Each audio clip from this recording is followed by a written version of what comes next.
গোবিন্দের সঙ্গে সুদামার এই ভালোবাসা মা বৃন্দাবনে বেশি দিন স্থায়ী হলো না।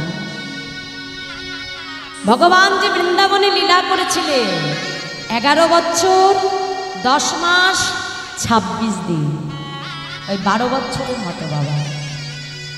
ওদিকে কংস কোনো ক্রমে জানতে পারলো যে বৃন্দাবনে যে কৃষ্ণ বড় হচ্ছে, এই কৃষ্ণ বসুদেবের ছেলে হলেও হতে পারে। কংস কিন্তু জানতো যে বসুদেবের অষ্টম পুত্রের হাতে তার মৃত্যু বাবা। তাই কি করে কৃষ্ণকে হত্যা করবে, ষড়যন্ত্র করতে লাগে। ষড়যন্ত্র করে তার কাছের বিশ্বস্ত তার মন্ত্রী, যার নাম অক্কু। অক্কুর এমন একজন মানুষ ছিল বাবা যে কংসেরও আত্মীয়, আবার ওদিকে বসুদেবেরও আত্মীয়, দুই কুলেরই যিনি আত্মীয়। মানে এদিকের কথা ওদিকে বলবে না, আর ওদিকের কথাই সেদিকে বলবে। ষড়যন্ত্র করে অক্কুরকে ডেকে বলছে, শোনো অক্কু, বৃন্দাবনে যে নন্দ মহারাজকে তুমি সংবাদ দেবে যে তাদের মহারাজ কংস মথুরায় এক বিশাল বড় ধনুর্যজ্ঞ করছে, আর এই ধনুর্যজ্ঞে আমি নিজে তাদেরকে আহ্বান জানিয়েছি, তারা যেন সকলে বৃন্দাবন থেকে মথুরায় আসে। এটা যেন তারা বোঝে, কিন্তু আমার মনে যে কি ষড়যন্ত্র এটা যেন তারা বুঝতে না পারে। তা মাগো, কৃষ্ণকে, বলরামকে, তার সখাগণকে এবং তার পিতা নন্দ মহারাজ বৃন্দাবন থেকে মথুরায় আনলেন বাবা কংস। কেন?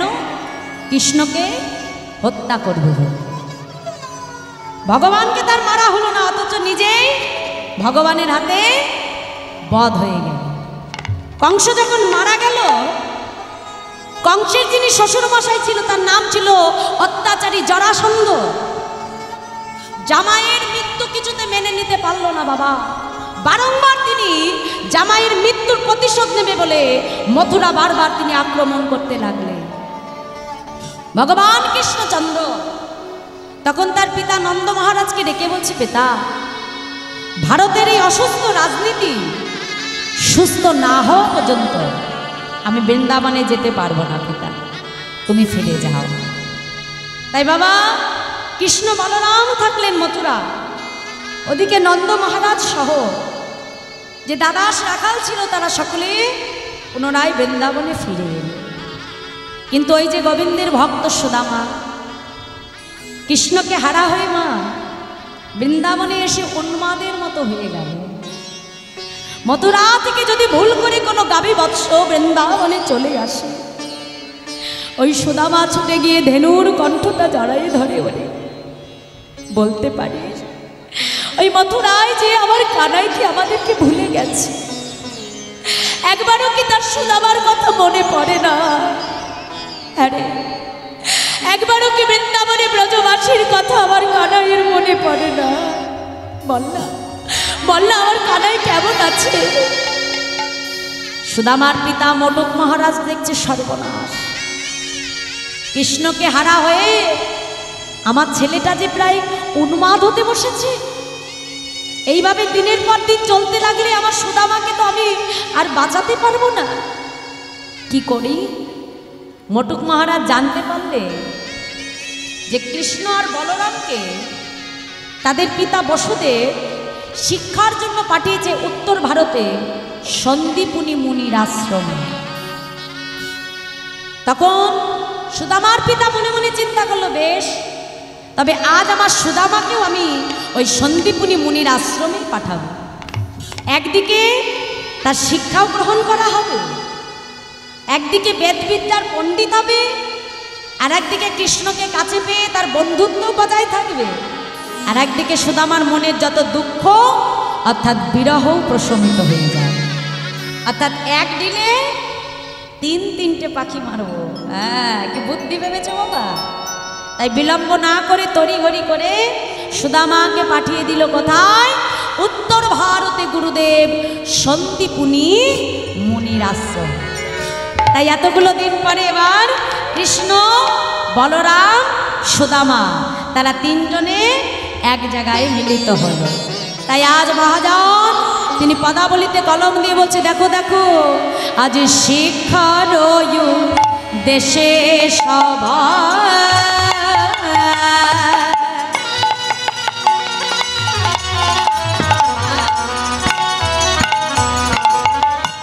তথায় মিলিলা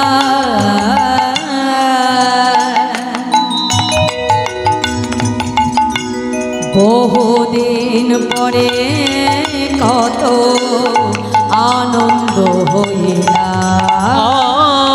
রে বহুদিন পরে কত আনন্দ হইলা তাদের আনন্দয়া ধরে না রে হরি হরি তাদের আনন্দয়া ধরে না রে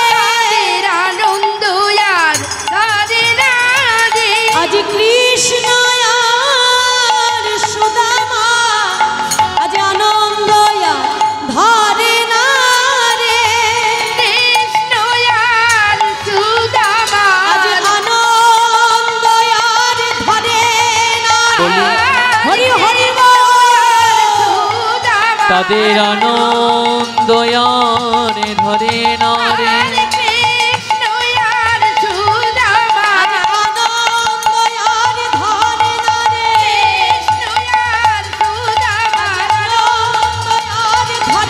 বলি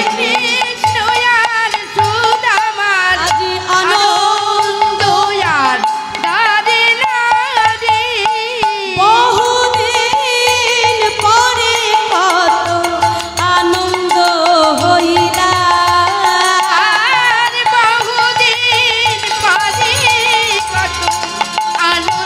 হইলা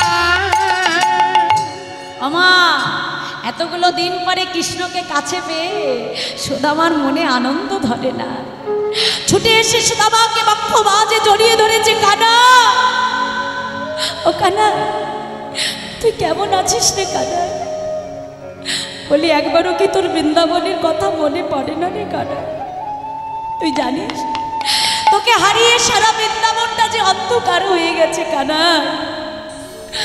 ব্রজবাসী কারোর মনে যে কোনো সুখ নাই ও কানা তোর কি ব্রজের কথা মনে পড়ে না রে কানা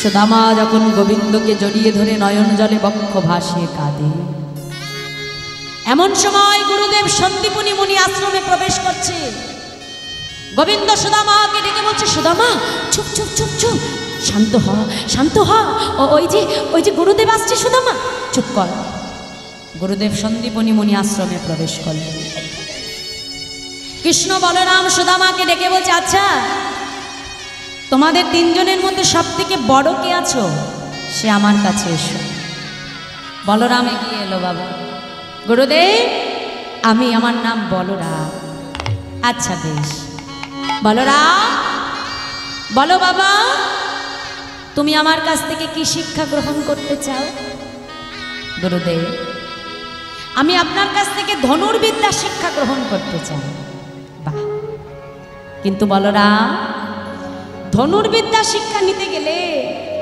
আগে তোমাকে ধ্যান করতে হবে ধ্যান করে নিজের মনকে স্থির করতে হবে শোনো বলরাম মন যদি স্থির না হয় তোমার দৃষ্টি কখনো স্থির হবে না আর দৃষ্টি যদি কখনো স্থির না হয় তোমার লক্ষ্য তুমি কখনোই ভেদ করতে পারবে না যাও আগে ধ্যান করো ধ্যান করে নিজের মনকে তুমি স্থির করো কৃষ্ণকে ডেকে বলছে কৃষ্ণ বলো বাবা তুমি কি শিক্ষা নেবে গুরুদেব আমি 64 কলাবিদ্যার শিক্ষা নিতে চাই সন্দীপনী মুনি মনে মনে বলছি গোবিন্দ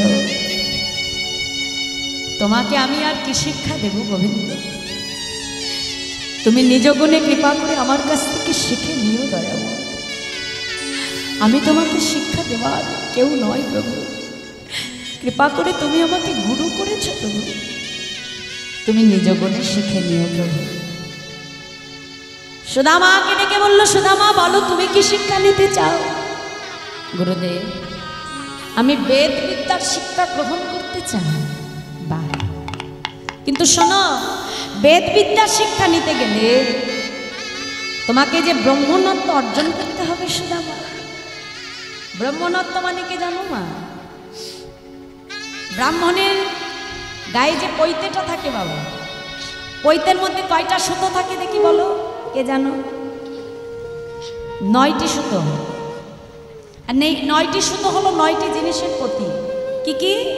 সম, দম, তপ, শৌচ, ক্ষান্তি, আর্যমেবচ, জ্ঞান, বিজ্ঞানম, আস্তিকম, ব্রহ্ম ধর্ম শুভাবচ।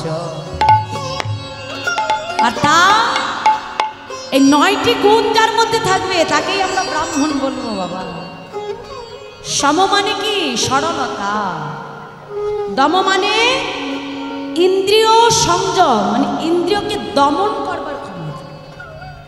এই যে আমাদের মন যদি ভালো কিছু দেখি সঙ্গে সঙ্গে মনটা ব্যাকুল হয়ে যায় খাবার জন্য, কি মা তাই না? ভালো জিনিস দেখলে পড়বার জন্য মনটা ব্যাকুল হয়ে যায়। তাহলে আমাদের ইন্দ্রিয় কিন্তু সংযম নেই। কিন্তু যারা দেখবেন মহৎ মহৎ সাধু সন্ত বাবা, তারা কিন্তু আমাদের মতো কোনো জিনিস দেখলেই ব্যাকুল হয়ে পড়ে। অতি দুঃখও তাদেরকে টলাতে পারে না, আবার অতি আনন্দেও তারা উৎফুল্ল হয়ে যায় না বাবা, কারণ তারা ইন্দ্রিয়কে সংযম করতে জানে। তাহলে দম মানে ইন্দ্রিয় সংযম, তপ মানে হচ্ছে তপস্যা, ক্ষান্তি মানে ক্ষমা করা, আর্যমেবচ সরলতা বা পবিত্রতা, জ্ঞান অর্থাৎ পড়াশোনা, বিজ্ঞান অর্থাৎ বিশেষ জ্ঞান, আস্তিকা মানে ঈশ্বরের প্রতি অগাধ বিশ্বাস। এই 9টি গুণ যার মধ্যে থাকে তাকেই আমরা ব্রাহ্মণ। যাও সদামা, আগে তুমি ব্রহ্মণত্ব অর্জন করো। আরেকটা জিনিস তুমি জেনে রেখো সদামা, যে বেদবিদ্যার শিক্ষা তুমি গ্রহণ করবে বলে ঠিক করেছো। বেদবিদ্যার শিক্ষা যদি তোমাকে নিতে হয়, তোমাকে আগে কথা দিতে হবে তুমি জীবনে কখনো কোনো দিনও বদন থেকে মিথ্যে কথা বলতে পারবে না। কারণ বেদ মন্ত্ররূপে যোগী মুনির হৃদয়ে আবিষ্ট হয়েছে মাত্র। তাই সেই বেদকে যদি তোমাকে হৃদয়ে নিতে হয়, সত্যের পথকে তোমাকে অনুসরণ করতে হবে। গুরুচরণে প্রণাম জানিয়ে কৃষ্ণ, বলরাম, সুদামা তিনজনেই তার কাছ থেকে মাগো শিক্ষা নিতে আরম্ভ করল। দেখতে দেখতে তার আশ্রমে বহুদিন কেটে গেল। তা একদিন গুরুদেব সন্দীপনী মুনি কৃষ্ণ আর সুদামাকে ডেকে বলছে, সুদামা, তোমার গুরুমা সুমুখী দেবী বলছিলেন যে একটু জ্বালানির কাঠ ফুরিয়ে গেছে। হ্যাঁ গো বাবা, গুরুমার জন্য কি একটু বন থেকে কাঠ এনে দিতে পারবে বাবা? কৃষ্ণ বলছে, গো গুরুদেব পারবো কি, আমরা এক্ষুনি যাচ্ছি গুরুমার জন্য কাঠের ব্যবস্থা করতে। কৃষ্ণ আর সুদামা মনের আনন্দে বনের মধ্যে যাচ্ছে তাদের গুরুমা সুমুখী দেবীর জন্য জ্বালানির কাঠ জোগাড় করবে। আহা, গোবিন্দের কি লীলাম! তা কেমনভাবে যাচ্ছে? মনের আনন্দে নৃত্য করতে করতে কৃষ্ণ আর সুদামা বনের মধ্যে ছুটে যাচ্ছে। হ্যাঁ, আর মহাজন তিনি পদাবলিতে কলম দিয়ে বলছে, দেখো দেখো, বলি কৃষ্ণ আর সুদামারে পাঠাইল বনে, কৃষ্ণ আর সুদামার পাঠাইল বনে, আজ কৃষ্ণ আর সুদামারে পাঠাইল বনে, আজ কৃষ্ণ আর সুদামারে পাঠাইল বনে, আজ কাটা নিতে চলে তারা আনন্দিত মনে। হরি হরি হরি হরি বল। আনন্দিত মনে, কাটা নিতে চলে তারা আনন্দিত মনে, কাটারিতে চলে তারা আনন্দিত মনে, আনন্দ আর ধরে না, দয়া করি না, আর আনন্দ আর ধরে না, আজ আনন্দ আর ধরে না, আজ কৃষ্ণ আর সুদামার আনন্দ আর ধরে না, কৃষ্ণ আর সুদামারে আনন্দ আর ধরে না, আজ কৃষ্ণ আর সুদামারে আনন্দ আর ধরে না, কৃষ্ণ আর সুদামার ওই আনন্দ আর ধরে না, কাটা নিতে চলে তারা আনন্দিত মনে। আর কাটা নিতে হরি হরি বল। আজ কাটা নিতে চলে তারা আনন্দিত আর মনে। কাটা নিতে চলে তারা আনন্দিত মনে, হেন কালে হইল কথা ঝড় ভয়ঙ্কর, চারিদিকে দেখিলেন ঘন অন্ধকার। অন্ধকার যেই না কৃষ্ণ আর সুদামা বনের মধ্যে প্রবেশ করলো মা, এমন সময় প্রবল বৃষ্টি ধারা প্রচন্ড বজ্রপাত হতে লাগলো। সুদামা ছুটে গিয়ে চিৎকার করে উঠল, কৃষ্ণ সুদামা। সুদামা ছুটে গিয়ে কৃষ্ণকে বুকের মধ্যে জড়িয়ে ধরে মাটির মধ্যে আছাড় ফেলে দিয়ে সুদামা নিজে কৃষ্ণের গায়ের উপরে শুয়ে পড়ল। কেন? যাতে ওই প্রচন্ড ঝড় বৃষ্টির আঘাত এতটুকু আমার কানাইয়ের অঙ্গে এসে না লাগে। ভারী ভারী গাছের ডাল ভেঙে পড়তে লাগলো সুদামার অঙ্গে, কিন্তু তার প্রাণের কানাইয়ের অঙ্গে এতটুকু আঘাত লাগতে দিল না। কানাই, তুই কোনো চিন্তা করিস না কানাই, আমি তো তোর সঙ্গে আছি কানা। আমি থাকতে আমি তোর কোনো ক্ষতি হতে দেব না, তুই কোনো চিন্তা করিস না। সারা রাত সুদামা কৃষ্ণকে বুকের মধ্যে আগলে রাখল না। সকাল হতে না হতে গুরুদেব সন্দীপুনি মুনি আশ্রম থেকে ছুটে এসেছে বনে, চিৎকার করে ডাকছে, কৃষ্ণ সুদামা গুরুদেব গুরুদেব। সন্দীপুনি মুনি ছুটতে ছুটতে এসে দেখে একটা উঁচু ঢিপির উপরে কৃষ্ণ আর সুদামা মাথায় করে কাঠের বোঝা নিয়ে দাঁড়িয়ে আছে। গুরুদেব সন্দীপুনি মুনি ছুটে এসেছে, কৃষ্ণ সুদামা তো তোমরা ভালো আছো তো বাবা? তোমাদের কোনো ক্ষতি হয়নি তো? তোমাদের অঙ্গে এতটুকু আঘাত লাগেনি তো? কৃষ্ণ গুরুদেবকে ডেকে বলছে, গুরুদেব আমার অঙ্গে আঘাত লাগবে কেমন করে বলতে পারে? ওই সারা রাত সুদামা যে আমাকে বুকের মধ্যে আগলে রেখেছে গুরুদেব, কত আঘাত আমার সুদামা সহ্য করেছে, কিন্তু আমার অঙ্গে যে সে এতটুকু আঘাত লাগতে দেয়নি গুরুদেব। সন্দীপুনি মুনি কৃষ্ণকে ডেকে বলছে, শোনো কৃষ্ণ, জগতে সুদামার মতো এমন পরম বন্ধু, তার হাতটা যেন তুমি কখনো ছেড়ে দিও না কৃষ্ণ। শোনো, এ জগতে বন্ধু কাকে বলে শুনে রাখো। উৎসবে ব্যাসনে প্রাপ্তি, দুর্ভিক্ষ রাষ্ট্র বিপ্লব, রাজদ্বারে সনে চ যথা তিষ্ঠতি সবান্ধব।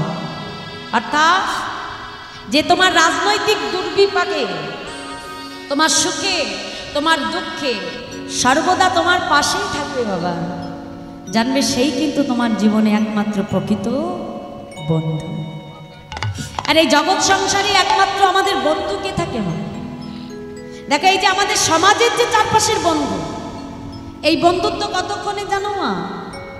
যতক্ষণ দেখবে তোমার পকেটে পয়সা আছে, তোমার ক্ষমতা আছে, তোমার আশেপাশে দেখবে অনেক বন্ধু খুঁজে পাবে। কিন্তু যেদিন দেখবে তোমার কোনো ক্ষমতা নেই, কাউকে দেওয়ার মতো কিছু নেই মা, দেখবে সংসার মাঝে সেদিন আর কোনো বন্ধুকে তুমি কাছে পাবে না।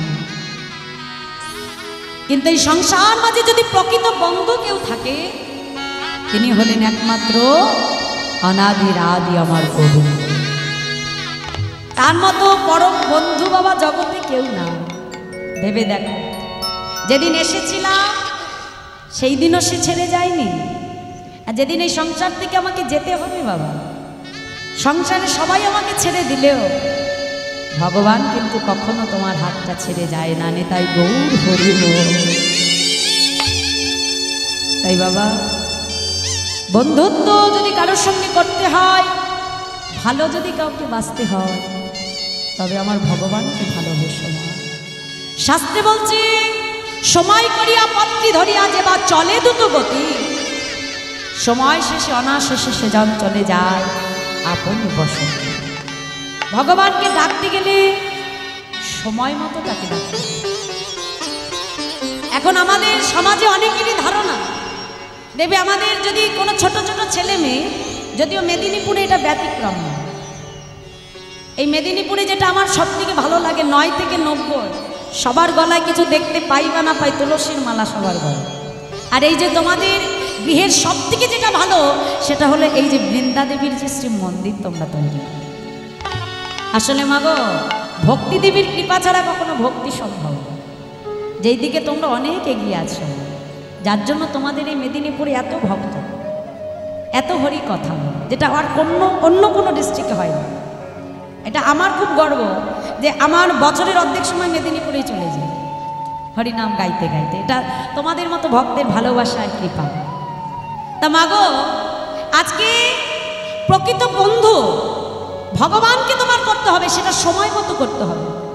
শাস্ত্রে বলছে যার হয় তার 9 হয়, আর যার হয় না তার 90 হয় না। যার হবে তার 9 হবে, আর যার হবে না তার কোনোদিনই হবে না। তা ভগবানকে ভজতে গেলে সময় মতো ভজতে হবে। তুলবি যদি ছানা মাখন সকাল সকাল তোল, শিশুকালে কৃষ্ণ ভজে আর বৃদ্ধকালে ভজনেতে বাধায় গন্ডগোল নিতাই গৌর হরি। হরি বল, হরি বল। তাই শুনে রাখো, কৃষ্ণ ওই সুদামার মতো পরম বন্ধু, তার হাতটা যেন তুমি কখনো ছেড়ে দিও না। সুদামাকে সঙ্গে নিয়ে, কৃষ্ণকে সঙ্গে নিয়ে সন্দীপনী মুনি তার আশ্রমে ফিরে এলেন। আশ্রমে ফিরে এসে গদাবিদ্যার পাগড়ি পরিয়ে দিল বলরামের মাথা, 64 কলাবিদ্যার পাগড়ি পরিয়ে দিল গোবিন্দের মাথা, আর সুদামার মাথায় পরিয়ে দিল বাবা বেদ বিদ্যার পাগড়ি। সুদামাকে ডেকে বলল, শোনো সুদামা, একটা কথা সর্বদা মনে রাখবে, স্বদেশে পূজ্যতে রাজা, বিদ্যান সর্বত্র পূজ্যতে। বাবা, যে দেখবে পণ্ডিত হয়, বিদ্যান হয়, সে যেখানেই যাবে সেখানে কিন্তু সে পূজা পাবে, কি তাই না? কিন্তু একজন রাজা, তার ক্ষমতা কেমন? শুধু তার রাজ্যে, রাজ্যের বাইরে গেলে তার ক্ষমতা নাই বাবা, খাটাতে পারবে? আমার রাজ্যের বাইরে যে আমি কোনো ক্ষমতা দেখাতে পারবো না। কিন্তু যে পণ্ডিত হবে, যে বিদ্বান হবে, সে যে দেশেই যাবে সেখানেই তিনি কিন্তু সম্মান প্রাপ্তি হবে। তাই বললেন, স্বদেশে পূজ্যতে রাজা, বিদ্বান সর্বত্র পূজ্যতে। তাই আজ কৃষ্ণ বলরাম গুরুচরণে প্রণাম জানিয়ে ফিরে এলেন দ্বারকা, আর সুদামা ফিরে গেলেন বৃন্দাবনে তার পিতা মাতার কাছে। ছেলে যখন পণ্ডিত হয়ে ঘরে ফিরে এসেছে, তার পিতা মটুক মহারাজের মনে আনন্দ ধরছে না। কেন? দেখবেন মা, ছেলে মেয়ে যদি ভালো ফল করে, ছেলে মেয়ের কি আনন্দ হয় জানি না, কিন্তু বাবা মা তার 10 গুণ বেশি আনন্দিত হয়, কি তাই না? আজকে সেই সুদামা বেদ বিদ্যার পণ্ডিত হয়ে এসেছে, মটুক মহারাজের মনে আনন্দ ধরে না। পাড়ায় পাড়ায় যে সবাইকে ডেকে বলছে, ওগো আমার ছেলের জন্য একটা ভালো দেখে কন্যা দেখো তো, ছেলে একটি সুপাত্রীর সঙ্গে বিবাহ দেব, তবে তো আমার মনেও শান্তি। যাও, ভালো দেখে একটা কন্যা দেখো, আমার বৌমার ব্যবস্থা করো তাড়াতাড়ি।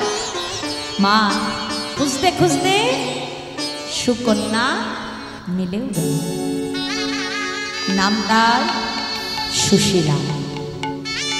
সারা জীবন যিনি শিবের মাথায় দুধ গঙ্গার জল দিয়ে বলেছে, হে প্রভু, আমার স্বামী কোটিপতি না হোক, আমার দুঃখ না, কিন্তু সে যেন সত্যবাদী হয়। আর সুদামা গুরুচরণে কথা দিয়েছিল, কি মা, কি কথা দিয়েছিল? জীবনে কখনো কোনোদিনও মিথ্যাকে আশ্রয় করবে। তাহলে যেমন পাত্রী চেয়েছিল তেমন পাত্র মিলেও গেল। আর যেই না সুপাত্রী মিলে গেল মা, তার পিতা মটুক মহারাজ, মা রচনা দেবী ধুমধাম করে সুদামার বিবাহ সম্পন্ন করাচ্ছে। নিতাই গৌর হরি হরি।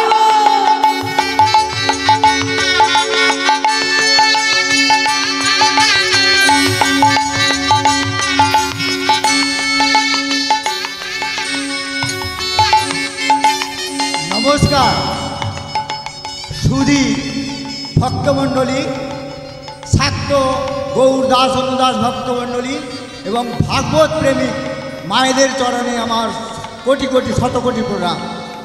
মহতী হরিবাসরে আজ এই দিদির গানে সন্তুষ্ট হয়ে এই শাসমল বাড়ির পূর্বজন্মের স্বীকৃতি ফলে আমার 71 বছর বয়সে এরকম অনুষ্ঠান, এরকম পুণ্য কাজ দেখিনি। তাই পূর্বজন্মের পিতৃপুরুষের স্বীকৃতি ফলে তার পুত্ররায় এই বাস্তুর মঙ্গল কামনার জন্য সন্তুষ্ট হয়ে এই দিদির গানে মুগ্ধ হয়ে 100 টাকা পুরস্কৃত করছেন। আশা করি আপনারা সবান্ধবে দিদিকে হাততালি দিয়ে আনন্দ দেবেন।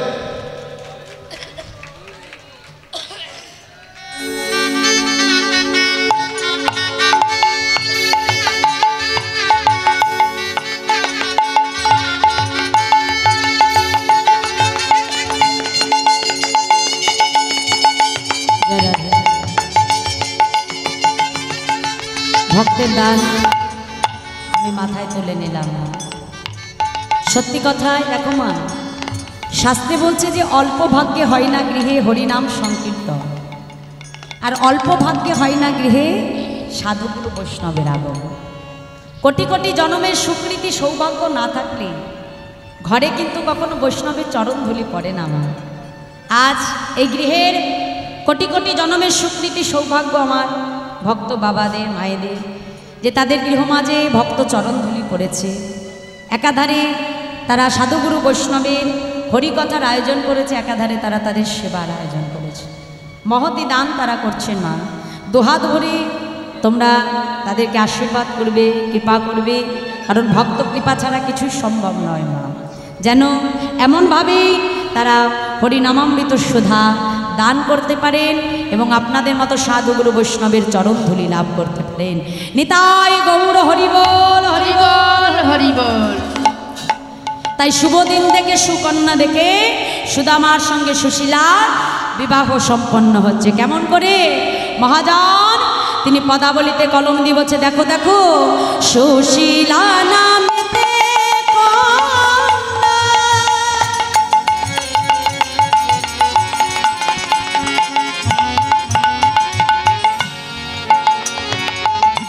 রূপে গুণে সমা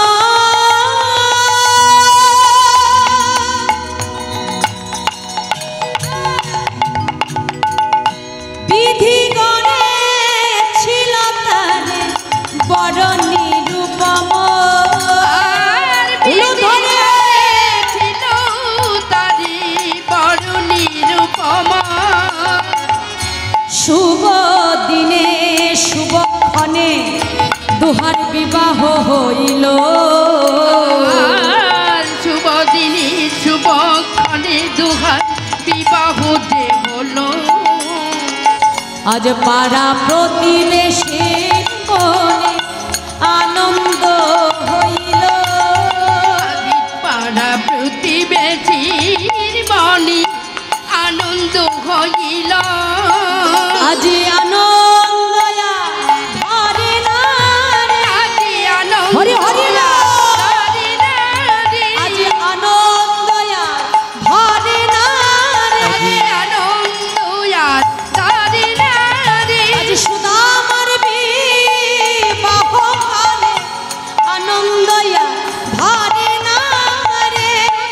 আমার বিবাহের কাজে আনন্দ আর ধরে না গো। পাড়া প্রতিবেশীর মনে আনন্দ হইল, হরি হরি প্রতিবেশীর মনে আনন্দ হইল। আজ পাড়া প্রতিবেশীর মনে আনন্দ হইল, আর পাড়া প্রতিবেশীর মনে আনন্দ হইল। শুভ দিন দেখে সুকন্যা দেখে ওদিকে সুদামা আর সুশীলার বিবাহ হলো। কিন্তু ওদিকে বিবাহ হওয়ার পর মা কিছুদিন যেতে না যেতে এক মহামারীর কবলে পড়ে সুদামা একই সঙ্গে তার পিতা মাতা দুজনকেই হারিয়ে ফেলল। ওই পিতা মাতা যখন মারা গেলেন মা, এতদিন সুদামা বুঝতে পারেনি যে সংসারে চলাটা কতটা কঠিন। আসলে দেখবে সন্তানের মাথার উপরে যতদিন পিতামাতা বেঁচে থাকে বাবা, পিতামাতা তাদের মাথার উপরে একটা বটবৃক্ষের ছায়ার মতো থাকে। যখন কোনো সন্তান তার পিতামাতাকে হারায় তখনই পিতামাতাকে হারানোর যন্ত্রণা কষ্টটা বুঝতে পারে না। সুদামা আজকে বুঝতে পারলো যে এই সংসারের বাস্তবে চলাটা কতটা কঠিন। সংসারে চলতে গেলে প্রতি মুহূর্তে মিথ্যাকে আশ্রয় করতে হয়। সুদামা কথা দিয়েছিল গুরুচরণে জীবনে মিথ্যে কথা বলবে না মা। তাই আজ এই সংসারের সঙ্গে চলতে গিয়ে নিজের বলতে যা কিছু ছিল একে একে বিক্রি করতে করতে সর্বশান্ত হয়ে তার শেষ সম্বল হয়ে দাঁড়ালো একটা পণ্যকুঠি। তার স্ত্রী সুশীলা স্বামীর এই কষ্ট সহ্য করতে না পেরে স্বামীর কাছে এসে বলছে, স্বামী শুনেছি তোমার বন্ধু কৃষ্ণচন্দ্র সেনাকি দ্বারকার রাজা। হ্যাঁ গো, তা তুমি যদি তোমার বন্ধুর সঙ্গে একবার দেখা করে এসো, আমার মন বলছে তোমার মনের যত দুঃখ কষ্ট সব দূর হয়ে যায়। সুশীলা, কথাটা তুমি ঠিকই বলেছ সুশীলা, তবে এতগুলো দিন পরে যে আমি তার কাছে যাব, আমি শূন্য হাতে কেমন করে তার কাছে যাই বলো সুশীলা? আমার বন্ধুকে দেওয়ার মতো যে আমার কাছে কিচ্ছু নাই। তুমি তো জানো সুশীলা, আমি যে বড় কাঙা, আমার কানাইকে দেওয়ার মতো যে আমার কোনো ক্ষমতা নাই। স্বামী, তুমি একটু অপেক্ষা করো, আমি এক্ষুনি আসছি। সুশীলা পাড়ায় গিয়ে কি করলো বাবা, যে কাজ জীবনে কখনো কোনোদিনও করে না, আজ পাড়ায় বাহির হয়ে সুশীলা তার ভিক্ষার আচলটা নিয়ে ভক্তের দাঁড়ে দাঁড়ে আজকে সুশীলা গোবিন্দ সেবার জন্য ভিক্ষা করতে আরম্ভ করল। দেখো, সংসারে এত দারিদ্রতা সহ্য করেছে বাবা, কিন্তু কোনোদিনও নিজেদের জন্য কিচ্ছু কারোর কাছে চাইতে যায়নি। কিন্তু আজ গোবিন্দ সেবার জন্য সুশীলা ভিক্ষায় বাহির হয়েছে। কেমন করে ভিক্ষা করছে? বলছে, দেখো দেখো আমায় ভিক্ষা দাও গো নগরবাসী, ভিক্ষা দাও আমায় ভিক্ষা দাও গো নগরবাসী, ভিক্ষা দাও আমায় ভিক্ষা দাও গো নগরবাসী, ভিক্ষা দাও আমায় ভিক্ষা দাও গো নগরবাসী, ভিক্ষা দাও আমায়। জয়রাজ,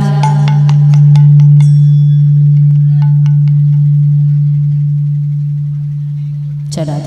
ও মাইরা, তোমরা বসো বসো, যার এখন উঠো না, যার ভিক্ষা দেওয়ার শেষে দেবে। হ্যাঁ, আমি দাঁড়াবো, সবার জন্য আমি অপেক্ষা করে দাঁড়াবো। জয়রাজ, আচ্ছা এখানে দিই, এখানে সামনে দিই, যারা উঠে এসেছে তারা দিয়ে যাও, দাও। জয়রাজ, নয়েজটা ঠিক করে দাও, যেমন ছিল এরকম করে দাও। জয়রাজ, হরে কৃষ্ণ। আমায় ভিক্ষা দাও গো নগরবাসী, ভিক্ষা দাও আমায় ভিক্ষা দাও গো নগরবাসী, ভিক্ষা দাও আমায়। বলি তোমাদের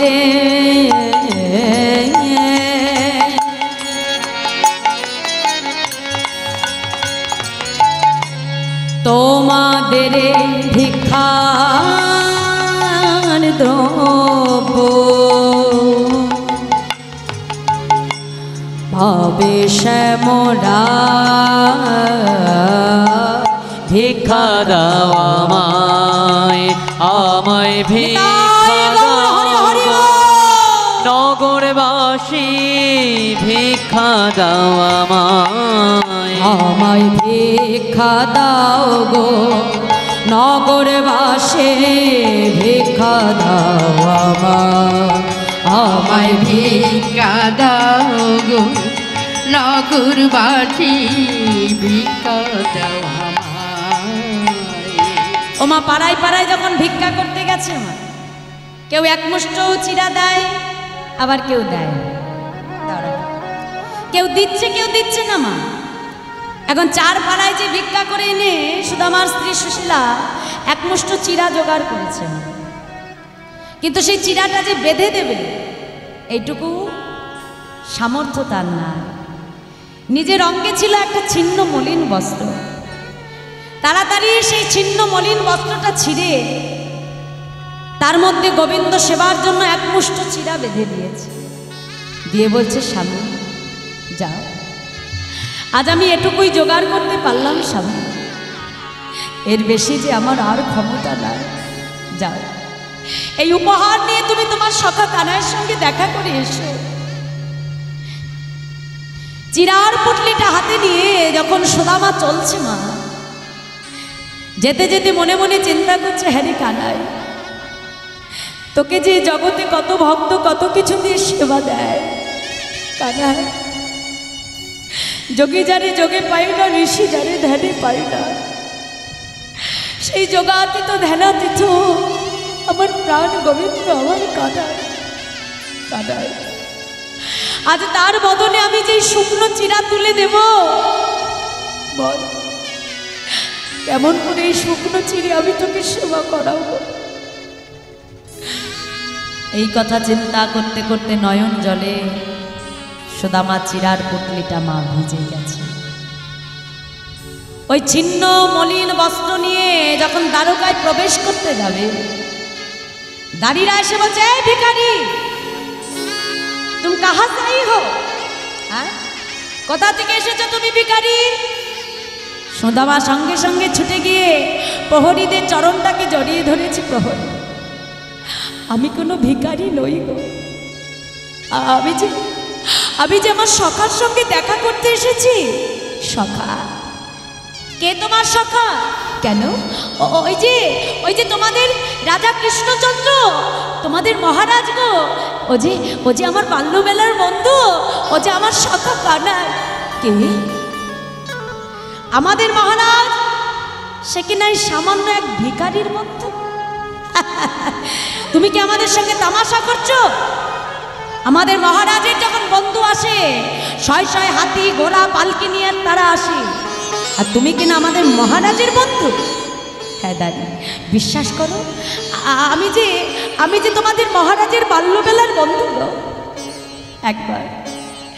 একবার শুধু তার কাছে যেয়ে বলো যে তার বাল্যবেলার বন্ধু সুদামা এসেছে, আমি কথা দিলাম, একবার শুধু তার কাছে যে কথাটা জানিয়ে এসো। আমার কানাই যদি আমাকে চিনতে না পারে, আমি কথা দিলাম এই দ্বার হতে আজ আমি ফিরে চলে যাব। নয়ন জলে বক্ষ ভাসে কেঁদে কেঁদে বলছে, এই যে দাদি যাও যাও, একবার আমার কানাইকে যে বলে এসো তার বাল্যবেলার বন্ধু সুদামা এসেছে। ডেকে ডেকে বলছে, শোনো আরে দর পালো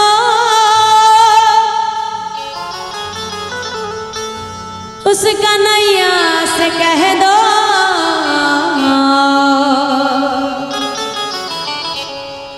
और दर पालो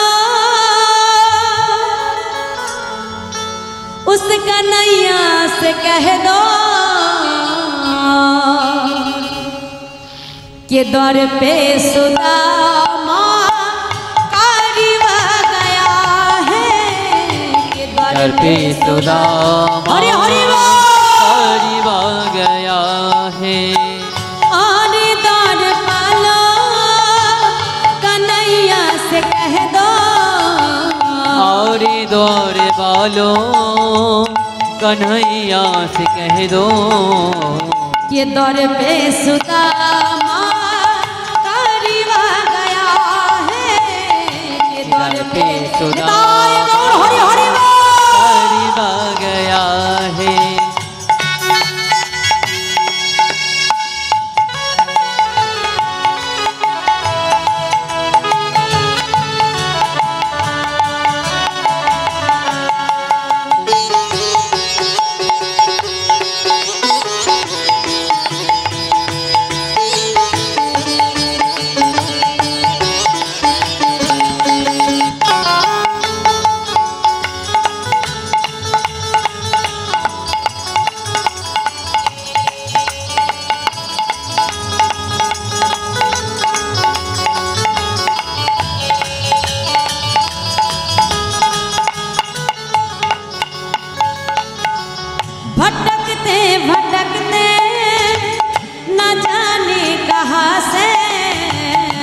भटकते भटकते न जाने कहाँ से, भटकते भटकते न जाने कहाँ से, भटकते भटकते न जाने कहाँ से, तुम्हारा महल का कारीवा गया है, तुम्हारा महल अरे का कारीवा गया है, तुम्हारा महल का कारीवा गया है, तुम्हारा महल का कारीवा गया है। और दौर पालो कन्हैया से कह दो, और दौर बालो कन्हैया से कह दो, ये दौर पे सुदामा कारीवा गया है, ये दर पे सुदामा कारीवा गया है। राधे राधे हरि हरि बोल।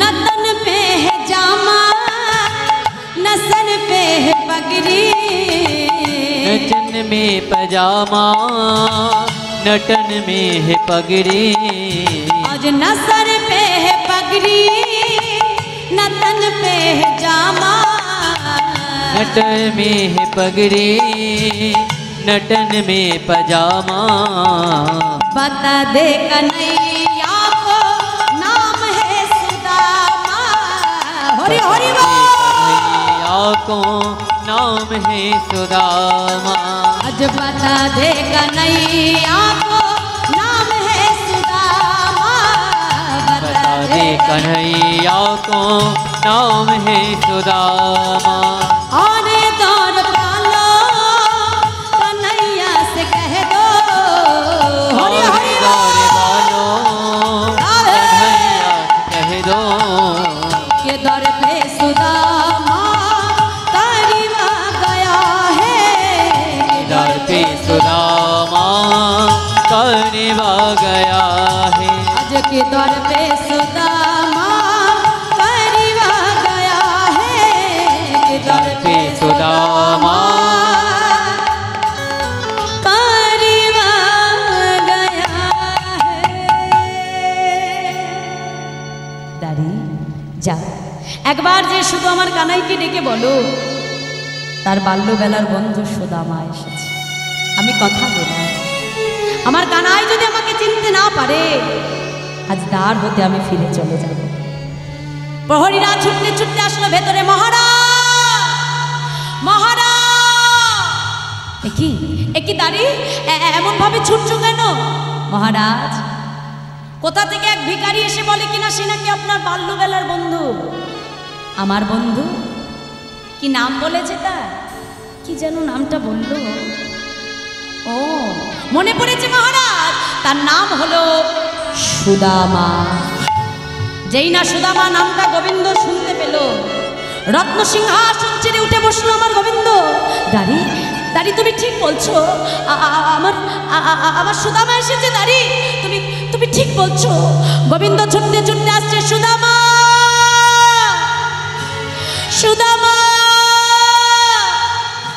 ছুটে গিয়ে যেই না সুদামাকে বক্ষ মাঝে জড়াইয়ে ধরতে যাবে মা, সুদামা গোবিন্দকে ডেকে বলল, দাঁড়া কানা দাঁড়া, একবার তোর দিকে চেয়ে দেখ কানা, তুই যে এই দ্বারকার রাজা কানা, আমি যে পথের এক সামান্য কাঙাল ভিখারি কানা, তোর অঙ্গে যে রাজবেশ আমার অঙ্গে যে ছিন্ন মলিন বসন কাটা, আমাকে আমাকে তুই স্পর্শ করিস না। গোবিন্দ ছুটে গিয়ে বক্ষ মাঝে জড়াইল। সুদামা, রুক্মিণী সত্যভামা বসে আছে আজ সোনার পাত্র নিয়ে, তোমার চরণ ধৌত করবে। ভগবান নিজে সুদামাকে রত্ন সিংহাসনের উপরে বসিয়ে নিজে ভগবান ভক্তের চরণ সেবা করে দিলেন। সুদামাকে সেবা দিয়েছে, সেবা দিয়ে সুদামা পালঙ্কে শুয়ে আছে। যখন শুয়ে আছে, সুদামার কক্ষে গোবিন্দ ধীরে ধীরে প্রবেশ করে ভক্ত চরণকে বক্ষ মাঝে জড়াই ধরে ভগবান নিজে ভক্তের চরণ সেবা করে দিচ্ছে। আর সেবা করতে করতে না জানি কখন গোবিন্দের নয়ন হতে এক বিন্দু জল সুদামার চরণে এসে পড়েছে। সুদামার ঘুম ভেঙে গেছে, উঠে দেখছে কানা, এ তুই কি করছিস? ছেড়ে দে বলছি, আমার আমার চরণ তুই কেন ধরেছিস? সুদামা, তুমি জানো না অতিথি যে নারায়ণ সুদামা? হ্যাঁ, আর তুমি আমার যেমন তেমন অতিথি নও, তুমি যে আবার বেদ বিদ্যার পণ্ডিত সুদামা। আর তোমার মতো পরম ভক্তকে কাছে পেয়ে আমি এমনি এমনি কেমন করে ছেড়ে দিব? আচ্ছা এই সুদামা, তুই যে এতদিন পরে আমার কাছে এলি, তা আমার জন্য তুই কি উপহার এনেছিস? হ্যাঁ, তুই তো পণ্ডিত মানুষ, তোর তো ভুল হওয়ার কথা নয়। কিরে, দে আমার উপহার দে বলছি। এখন ভগবানের ওই কুঠিরে এসে বাবা বিশাল রাজপ্রাসাদ দেখে, রাজভোগ রাজ ঐশ্বর্য দেখে নিজে যে শুকনো চিড়েটা এনেছিল সেই চিড়াটা আর বাহির করতে পারে না। মনে মনে বলে, কানাই, যে ঘরে বসে তুই রাজভোগ সেবা করিস, সেখানে এই শুকনো চিড়ে আমি কিছুতেই তোকে সেবা করাতে পারবো না। কেন জানিস তো কানা, জীবনে কখনো কোনোদিনও আমি মিথ্যে কথা বলিনি, কিন্তু আজ যদি আমাকে মিথ্যে কথা বলতে হয় আমি তাও বলবো। কিন্তু কানাই, আমি কিছুতেই এই চিড়ে তোকে সেবা করাতে পারবো না। সুদামা গোবিন্দকে ডেকে বলছে, কানাই, আজ তো আমি তোর জন্য কোনো উপহার আনিনি। ভগবান তো অন্তর্যামী মা, সবই জানে। চিড়ের পুটলিটাকে লুকিয়ে রেখে দিয়েছে। এখন গোবিন্দ আমার চতুরের শিরোমণি, বলছে বেশ, দেখি সুদামা কতক্ষণ লুকিয়ে রাখতে পারো। সুদামাকে ডেকে বলছে, বাবা সুদামা, ঠিক আছে, আমার জন্য না হয় তুমি উপহার আনতে ভুলে গেছে, তা এতদিন পরে যে আমার কাছে এলে, আসো তো দুই বন্ধুকে ধরে একটু ভালো করে আলিঙ্গন করি। কি মা, আর আলিঙ্গন করতে গেলে কি করে করতে হয় দেখাও দেখি। আলিঙ্গন কি করে করতে হয়? দুটি বাহু প্রসার করে, কি তাই না? এই এক হাতে চেপে এরম করে আলিঙ্গন করা যায় কি? যায় না। এখন সুদামা তো সহজ সরল ব্রাহ্মণ, তার মনে তো চতুরালি নাই। এখন যেই আলিঙ্গনের কথা বলেছে সঙ্গে সঙ্গে বাহু দুটো বাড়িয়ে দিয়েছে, আর যেই বাড়িয়ে দিয়েছে অমনি চিড়ের পুটলিটা গড়িয়ে পড়বি না পর একেবারে ভগবানের সামনে। ছুটে গিয়ে গোবিন্দ চিড়ার পুটলিটাকে তুলে নিয়েছে, খুলে দেখছে তার মধ্যে একমাত্র চিড়া। ভক্ত যে চিড়ে দিতে লজ্জা পাচ্ছে মা, ভগবান সেই চিড়ার মর্যাদা কোথায় তুলে দিচ্ছে দেখো। সঙ্গে সঙ্গে অট্টহাসি হেসে বলছে, এই সুদামা, জানিস তো যেদিন থেকে আমি সিংহাসনে বসেছি রাজা হয়ে, সবাই আমাকে রাজভোগ দেয়, মন্ডা দেয়, মিঠাই দেয়, পরমান্ন দেয়। ওই এক খাবার খেতে খেতে আমার আর ভালো লাগে। হ্যাঁ রে সুদামা, তুই বুঝলি কি করে? আমার মুখের স্বাদ পরিবর্তন করবার জন্য তুই ভালোবেসে আমার জন্য চিড়ে এনেছি। হ্যাঁ, যেই না চিড়ের উপরে হাত দিয়েছে দেখে চিড়েগুলো ভেজা। ও মা সুদামা, পাছে আমার সেবা করতে কষ্ট হয়, তাই বুঝি চিড়াগুলোকে আবার তুই ভিজিয়ে এনেছি। ভগবানের এই লীলা ভক্ত আর সইতে পারে না। ছুটে এসে গোবিন্দ চরণটাকে জড়িয়ে ধরেছি, কাদায় আমি তোর জন্য যে চিড়ে ভিজিয়ে আনিনি রে কাদায়। কেন জানি এ জগতে কত ভক্ত তোকে কত কিছু দিয়ে সেবা দেয়, কানাই, আমি ভাবলাম এই শুকনো চিড়ে আমি কেমন করে তোকে সেবা করাইব। জানিস কানাই, এই কথা ভাবতে ভাবতে কখন জানি আমার চোখের জলে চিড়েটা ভিজে গেছে। গোবিন্দ আমার সুদামাকে বক্ষ মাঝে জড়ায়ে ধরল। সুদামা, আজ আমি তোমার সম্মুখে দাঁড়িয়ে কথা দিলাম, আগত কলির যুগ, যদি তোমার মতো করে ভক্তের দাঁড়ে দাঁড়িয়ে গিয়ে ভিক্ষা করে নেবে, যদি কোনো ভক্ত আমার নিমিত্তে দুপুটা নয়ন জল বরিশন করতে পারে, যদি ভিক্ষা করে এনে দুপুটা নয়ন জল বরিশন করে বলতে পারে, দয়াময় আজ এটুকুই আমি জোগাড় করতে পেরেছি, তুমি কৃপা করে সেবা করো। সুদামা, যদি তোমার মতো নয়ন জলে কোনো ভক্ত আমাকে সেবা দেয়, আমি কথা দিলাম, আমি ভগবান হয়ে সেই ভক্তের ভিক্ষা করা সেই চিরার প্রসাদ আমি নিজ গড়ে গ্রহণ করব। নেতাই গৌর হরিবল হরিবল হরিবল। বাবা, সেই দিন থেকে আজও পর্যন্ত কিন্তু ভগবানকে যে সেবা দেওয়া হয় দেখবেন মাটির মালসাই করে তার মধ্যে চিড়ে দিয়ে ভগবানকে সেবা দেয়। আর যখনই ভগবানকে সেবা দেবে না কেন, সেটা যেন অবশ্যই ভিক্ষা করা হয়। দেখো, হতে পারে আমার বাড়িতে আমি অনুষ্ঠান করছি, যতই আমার ব্যক্তিগত হোক না কেন, তথাপিও তাকে 2-4 বাড়ি থেকে হলেও, কমপক্ষে 5 বাড়ি থেকে হলেও ভিক্ষা করে এনে সেই বস্তু দিয়েই কিন্তু ভগবানকে সেবা দিতে হবে। কেন? ভগবান ভিক্ষার বস্তু বড় ভালোবাসে, আর তার সঙ্গে নয়ন জলে দুপোটা বরিশন করে ভগবানকে সেবা দিতে হবে। তাই দেখো মা, আজ সেই সুদামার ভিক্ষা করা চিরাই গোবিন্দ গ্রহণ করে। দেখতে দেখতে 1 সপ্তাহ অতিবাহিত হয়ে গেল, কিন্তু সুদামার ঘরে যে এত কষ্ট, এত দারিদ্রতা, একবারও মুখ ফুটে কিন্তু ভগবানকে জানালেন। আর ভগবান তিনিও সমস্তটা জেনেও কিন্তু সেটা প্রকাশ করলেন। কেন? গোবিন্দ পারত সুদামার হাতে কিছু স্বর্ণ মুদ্রা তুলে দিতে, কিন্তু যদি সরাসরি তাকে দেয় মা, এটা কিন্তু বন্ধুত্বের অপমান করা হয়। এখানেও একটা সুন্দর গোবিন্দ শিক্ষা দিয়েছিল। ধরো আমার কোনো বন্ধুর ক্ষমতা আছে, সামর্থ্য আছে, আমার ধরো টাকা পয়সা আছে, আমি আমার বন্ধুকে সাহায্য করতে পারি, কিন্তু আমার ক্ষমতা থাকলে বন্ধুকে সেটা সরাসরি আমি দিতে পারবো না, কারণ তার নাই বলে আমি তাকে দিতে গেলাম। বাবা, এটা বন্ধুত্বের অপমান করা হয়। তুমি তাকে সাহায্য করো, কিন্তু সেটা গোপনে, বন্ধু যেন কিছু বুঝতে না পারে। তো গোবিন্দ সাহায্য করেছিল, কিন্তু সুদামার চোখের আড়ালে। সুদামা এদিকে এসেছে, আর ভগবান কি করেছে জানো? বিশ্বকর্মাকে পাঠিয়ে তার যে ছিন্ন পণ্য কুটির ছিল, বিশাল একটা রাজপ্রাসাদ তৈরি করে দিয়েছে। লক্ষ্মীকে পাঠিয়ে তার ভান্ডারটা রত্ন দ্বারা পরিপূর্ণ করে দিয়েছে। ওদিকে সুদামা গোবিন্দের কাছ থেকে বিদায় নিয়ে যখন ঘরে ফিরে এলো বাবা, এসে দেখছে যেখানে একটা পণ্য কুটির ছিল, বিশাল একটা রাজপ্রাসাদ তৈরি হয়ে গেছে। সুদামা অবাক হয়ে গেছে, কি তবে কি কোনো রাজা এসে আমার সুশীলাকে সরিয়ে দিয়ে এখানে বিশাল প্রাসাদ তৈরি করেছে, কিন্তু আমার সুশীলা কোথায় গেল? চিৎকার করে ডাকছে, সুশীলা, সুশীলা,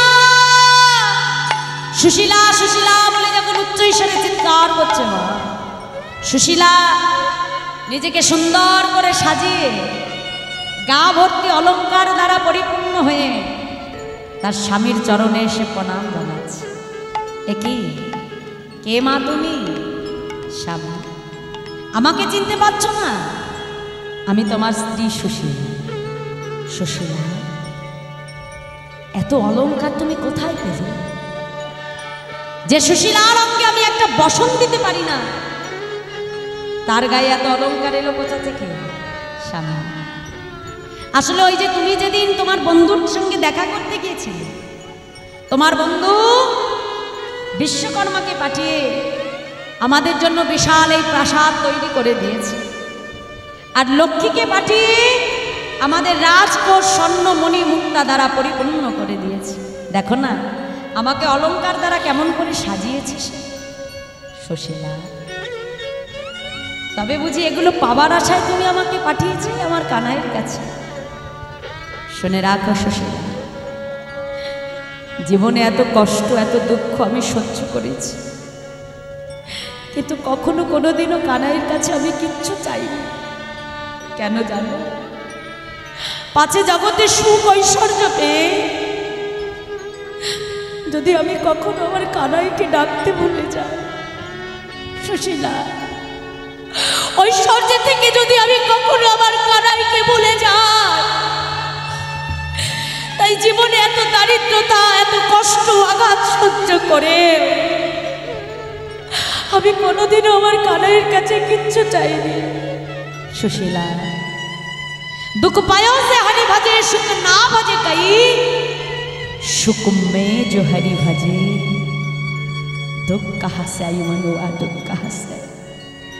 মাগো দেখবে আমাদের ঘরে যখন দুঃখ থাকে মা, তখন কিন্তু বেশি করে আমাদের ভগবানের কথা মনে পড়ে।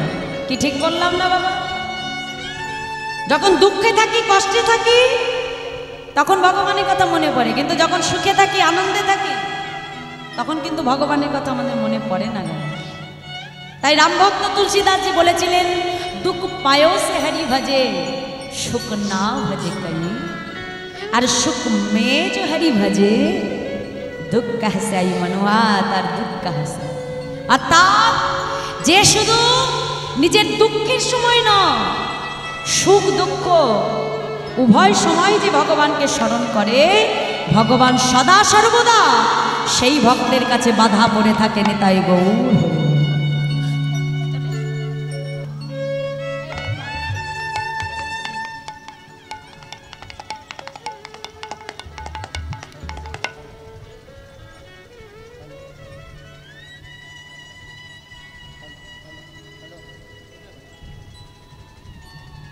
সুধী ভক্তমণ্ডলী, নিশ্চিন্তপুর উত্তরপাড়ার এই শাসমল বাড়ির মহতি হরিবাসরে মাননীয়া যে সংকীর্তন গান পরিবেশন করছেন, এই সংকীর্তন গানে মুগ্ধ হয়ে নিশ্চিন্তপুর শাসমল বাড়ির পক্ষ থেকে মাননীয়াকে 100টি টাকা দিয়ে পুরস্কৃত করলেন। আপনারা সবাই হরিধ্বনি দিয়ে এই মহতি হরিবাসরের গুণগান গাইবেন। সবাই মিলে একবার হরি হরি বলো, গৌর হরি হরি বল।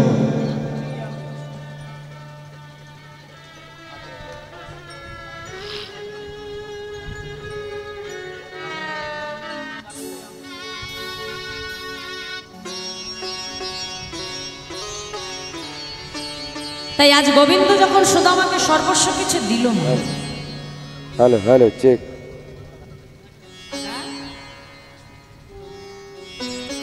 সুদামা আজকে সর্বস্ব পরিত্যাগ করে দিয়ে যখন তার স্ত্রী সুশীলাকে নিয়ে চলে যাচ্ছে, এমন সময় গোবিন্দ পেছন থেকে এসে ডাক দিল, সুদামা দাঁড়া।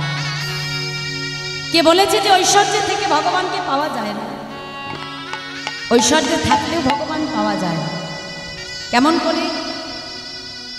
দেখো, তুমি যখন কোনো কিছু, ধরো নিজের বাড়িটা তুমি 4-5 তলা তৈরি করছো, তা নিজের বাড়ির সঙ্গে সঙ্গে ভগবানের জন্য একটা সুন্দর করে মন্দির তোমাকে তৈরি করতে হবে। নিজের জন্য দামি দামি অলংকার তৈরি করব, ভগবানের জন্য তৈরি করতে হবে। দেখো, যে বস্তু তুমি ভগবানকে নিবেদন করে ভোগ করবে মা, সে বস্তুর মধ্যে কখনো কোনোদিনও বাবা অহংকার আসবে। ভগবানকে তুমি পেয়েছো, মনে এটাই থাকবে যে প্রভু সমস্ত কিছুর মালিক তুমি, কিন্তু দাস আমি। এই বিশ্ব ব্রহ্মাণ্ডের মালিক তুমি, সর্বস্ব কিছু তোমার, আমি শুধু তোমার দাস। যদি ভগবানকে মালিক সাজিয়ে নিজে দাস হতে পারো মা, তাহলে দেখবে কখনো তোমার মনে অহংকার আসবে না। আর যদি ভগবানকে সরিয়ে রেখে নিজে মালিক সাজতে যাই মা, জানবে সেখানে কিন্তু অহংকার চলে। তা সুদামা ওই ঐশ্বর্যের মধ্যে থেকেও যে ভগবান ছাড়া কিছু জানতো না, ভগবানের চরণে যে সমর্পণ করে দিয়েছে মা, সেই সুদামা ঐশ্বর্যের থেকেও ভগবানকে তিনি প্রাপ্তি করেছিলেন। তাই সেই বৃন্দাবনের কৃষ্ণ ভক্ত সুদামা কলিযুগে তিনি হলেন আমার চৈতন্য মহাপ্রভুর পরম বন্ধু, যার নাম সুন্দরানন্দ পণ্ডিত। বাংলাদেশের যশোর জেলায় যিনি আবির্ভূত হয়েছিলেন, তাহলে সত্যযুগে যিনি ছিলেন পদ্মগ্ন, ত্রেতা যুগে তিনি হলেন ভরত, দাপর যুগে তিনি হলেন সুদামা, আর কলিযুগে তিনি হলেন সুন্দরানন্দ পণ্ডিত। তাই মাগো, এই কলিযুগে পুনরায় সেই সুন্দরানন্দ পণ্ডিতের সঙ্গে আমার মহাপ্রভু পুনরায় আবার মিলন হয়েছিল। তাই সত্যযুগ থেকে এই কলিযুগ পর্যন্ত কৃষ্ণ সুদামার বন্ধুত্ব এমনভাবেই বজায় ছিল। যুগ যুগে ধরে তাদের এই বন্ধুত্ব অটুট ছিল। তাই বন্ধু অর্থাৎ ভরত সে চেয়েছিল যেন বন্ধু করেই তাকে সে যেন জন্ম পায়। আর ভগবান যুগে যুগে ভক্তের মনোবাঞ্ছা পূর্ণ করে। তাই ভগবান সেই দিন ভরতের মনোবাঞ্ছা পূর্ণ করেছিল, আর সেই দিন থেকে এই কলিযুগ পর্যন্ত আজও তাদের বন্ধুত্ব একইভাবে বজায় রয়েছে। তাই গৌর হরে বল হরে। তাই আসো সেই সুন্দরানন্দ পণ্ডিতের জয়ধ্বনি দিয়ে আজকের মতো আমরা এখানেই কৃষ্ণ সুদামার লীলা বিশ্রাম রাখব। জয় রাধে জয় রাধে। তাই আজ বৈষ্ণব মহাজন তিনি পদাবলিতে কলম দিয়ে বলছে, দেখো দেখো সুন্দরানন্দ পণ্ডিত বন্দি বড় আসে, পণ্ডিত বন্দি বড় আসে, সুন্দরানন্দ পণ্ডিত বন্দি বড় আসে, আজি সুন্দরানন্দ পণ্ডিত বন্দি বড় আসে, ফুটিল কদম্ব পুষ্প জামিরের গাছে,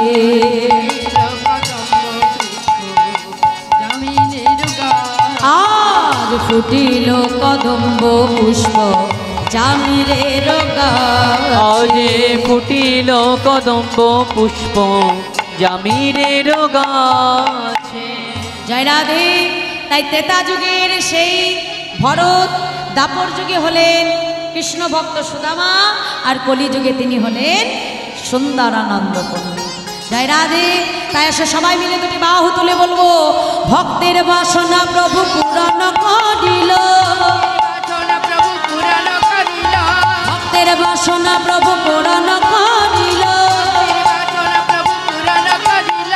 প্রেমানন্দে বদন ভরে হরি হরি বল, প্রেমানন্দে বদন ভরে হরি হরি বল, প্রেমানন্দে বদন ভরে হরি হরি বল,